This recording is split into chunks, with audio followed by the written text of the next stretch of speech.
नहमदुहु व नुसल्ली अला रसूलिहिल करीम अम्मा बाद फ़अऊज़ु बिल्लाहि मिनश शैतानिर रजीम बिस्मिल्लाहिर रहमानिर रहीम रब्बी इश्रह ली सदरी व यस्सिर ली अमरी वहलुल उक़दतम मिन लिसानी यफ़क़हू क़ौली। आज मैं आपको बताऊंगी वज़ू करने का सही जो तरीका है। या अय्युहल्लज़ीना आमनू, ऐ लोगो जो ईमान लाए हो, इदा कुमतुम इलस्सलाती, जब तुम खड़े हो नमाज की तरफ, यानी तुम नमाज के लिए जब उठो तो वज़ू कर लो। फिर वज़ू की थोड़ी सी मैं आपको तफसील बताती हूँ कि वज़ू हमें किस तरह से करना चाहिए। याद रखो कि नमाज के लिए जो वज़ू है वो ताज़ा होना चाहिए, यानी हर नमाज के लिए हमें नया वज़ू करना चाहिए। यानी आपका वज़ू अगर पहले से हो, नमाज तो तब भी हो जाती है, लेकिन ज़्यादा बेहतर यही होता है कि हर नमाज के लिए हमें नया वज़ू कर लेना चाहिए। ये नहीं हमें करना चाहिए कि पहले हमने हाथ धो मुँह धो लिया, फिर उसके बाद हम कहें कि 10-15 मिनट ठहर कर हम बाजू धो लेंगे। नहीं, हमें वज़ू करना है तो एक हिसाब से करना है, यानी एक वक़्त ही हमें वज़ू करना है। फिर वज़ू करने से पहले बिस्मिल्लाह का पढ़ना बहुत ज़रूरी है।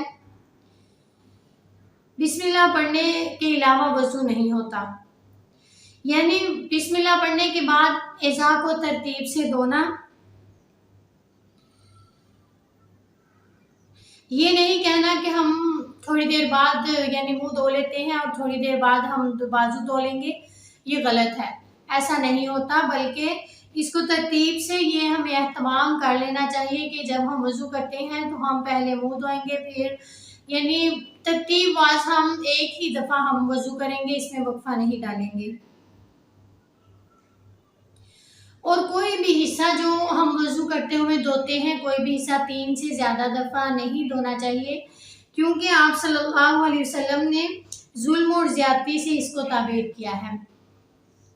इरशाद बारी ताला है, फ़ग़सिलू वुजूहकुम व अयदियकुम इलल मराफ़िक़, तुम अपने चेहरों को धो लो, फिर तुम अपने हाथों को धो अपनी कोहनियों तक, इलल मराफ़िक़ी, अपनी कोहनियों तक, यानी पहले चेहरे को धोने का हुक्म है और फिर अपने हाथों को कोहनियों तक धोने का हुक्म है।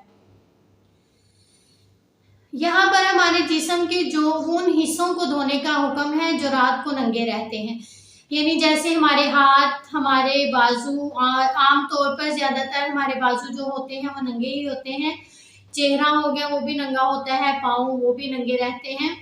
इसीलिए हमारे उन हिस्सों को धोने का हुक्म है जो ज़्यादातर दिन में और या रात में ज़्यादातर नंगे रहते हैं, यानी इन हिस्सों पर मैल कुचैल और डस्ट वगैरह ज़्यादा पड़ती है, इसलिए इनको धोने का हुक्म है।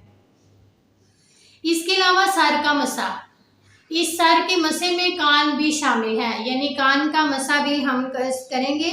जैसे क्या आता है, वमसहू बिरूसिकुम, तुम मसा अपने सरों का मसा करो, व अर्जुलुकुम, और अपने पाँव, इलल काबैनी, अपने टखनों तक, यानी अपने सर का मसा करो। सर के मसे में कान भी आते हैं, और फिर उस सर के मसे के बाद हुक्म है व अर्जुलुकुम, और अपने पाँव को धो लो, इलल काबैनी, अपने टखनों तक, यानी एंड पे पाँव को धोना। ये जो तरतीब है, इसी तरतीब से हमें वज़ू करना चाहिए। जनाबत की हालत हो तो जनाबत की हालत में जो वज़ू है वो काफ़ी नहीं है। जनाबत की हालत में हम गुस्ल करेंगे, फत्तहारू, बस तुम पाक हो जाओ। यहाँ पर अब गुस्ल का हुक्म है। आइए अब हम देखते हैं कि नबी करीम सल्लल्लाहु अलैहि वसल्लम की सुन्नत क्या है वज़ू करने में। जब नमाज फ़र्ज़ हुई तो उसी वक़्त जो वज़ू का हुक्म हुआ था वो ये था कि हर नमाज के वक़्त हम नया वज़ू करेंगे। फिर आप सल्लल्लाहु अलैहि वसल्लम ने फ़तह मक्का के बाद जब आप सल्लल्लाहु अलैहि वसल्लम ने वज़ू किया तो आप सल्लल्लाहु अलैहि वसल्लम ने अपनी जुराबों पर मसा किया। پھر جب آپ صلی اللہ علیہ وسلم نے مسح کیا تو عمر رضی اللہ تعالیٰ عنہ نے عرض کیا یا رسول اللہ صلی اللہ علیہ وسلم آپ نے آج ایسا کام کیا ہے جو آپ نے پہلے کبھی نہیں کیا تھا۔ تو آپ صلی اللہ علیہ وسلم یعنی انہوں نے ان کا کہنے کا مقصد تھا کہ آپ نے جرابوں پر مسح پہلے کبھی نہیں کیا تھا، آپ نیا وضو کرتے تھے ہر نماز پڑھنے کے لیے۔ تو آپ صلی اللہ علیہ وسلم نے فرمایا کہ میں نے یہ جان بوجھ کر کیا ہے، میں نے یہ بھول کر نہیں کیا بلکہ جان بوجھ کر کیا ہے۔ نبی کریم صلی اللہ علیہ وسلم نے یہ کیوں کیا تھا؟ یہ انہوں نے اس لیے کیا تھا کہ اپنی امت کے لیے، جو ان کی امت ہے ان کے لیے سہولت ہو جائے، آسانی ہو جائے۔ اور وضو جو ہے وہ نماز جو ہے وضو کے بغیر نہیں ہوتی۔ آپ صلی اللہ علیہ وسلم نے فرمایا کہ ایسی نماز جو وضو کے بغیر پڑھی جائے اللہ تعالیٰ اس کو قبول نہیں کرتے، اور نہ ہی بسم اللہ الرحمن الرحیم نہ پڑھنے سے، یعنی اگر بسم اللہ الرحمن الرحیم وضو سے پہلے نہ پڑھی جائے تو وضو قابل قبول نہیں ہوتا، وضو ہمارا نہیں ہوگا جب تک ہم بسم اللہ نہیں پڑھیں گے۔ یعنی ہمیں یہی زیادہ سے زیادہ کوشش کرنی چاہیے کہ ہم اپنے وضو کو اسی طریقے سے کریں جس طرح ہمارے نبی کریم صلی اللہ علیہ وسلم کیا کرتے تھے۔ یعنی آپ صلی اللہ علیہ وسلم پہلے بسم اللہ پڑھتے تھے، پھر اپنے ہاتھوں کو دھوتے تھے، پھر وضو کرتے یعنی اپنے چہرے کو دھوتے تھے، پھر بازو دھونے کوہنیوں تک اچھی طرح سے یعنی اچھی طرح مل کر دھونا، پھر اب مسح کرنا، یہ سارے جو کام ہیں وہ 3 دفعہ کرتے تھے۔ مسح کرنے کے بعد پاؤں دھونا، پاؤں بھی 3 دفعہ دھویا کرتے تھے اپنے ٹخنوں تک۔ اگر وضو کرتے وقت جسم کا کوئی بھی حصہ خشک رہ جائے تو نماز نہیں ہوتی، یعنی وضو ہمارا مکمل ہوتا ہی نہیں ہے تو نماز کیسے ہوگی؟